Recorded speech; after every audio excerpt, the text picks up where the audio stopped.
Durante a reunião, na manhã desta terça-feira, a Promotoria Pública de Lucas do Rio Verde, juntamente com o Juizado da Criança e do Adolescente, a Polícia Militar, Conselho Tutelar e organizadores do Carnaval de Rua 2012, acertaram detalhes sobre a segurança durante o evento. Serão 3 noites e 2 matinês de festa, que acontece de 17 a 21 de fevereiro no Lago Municipal Hernani José Machado. A maior preocupação por parte das autoridades foi com relação à participação dos menores de 18 anos, que não poderão permanecer no recinto, exceto nas tardes de matinê.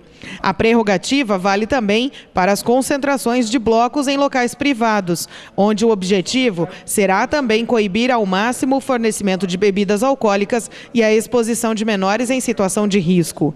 No caso de estabelecimentos privados, havendo descumprimento da lei, o mesmo poderá ter a licença de funcionamento cassada.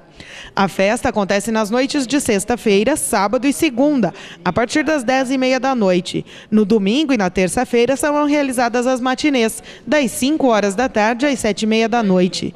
De acordo com a Secretaria de Esportes, Lazer, Cultura e Turismo, são esperadas de 5 a 8 mil pessoas por noite de festa, e o evento deve custar aos cofres públicos cerca de R$50 mil. 2 bandas do próprio município devem fazer a alegria dos foliões.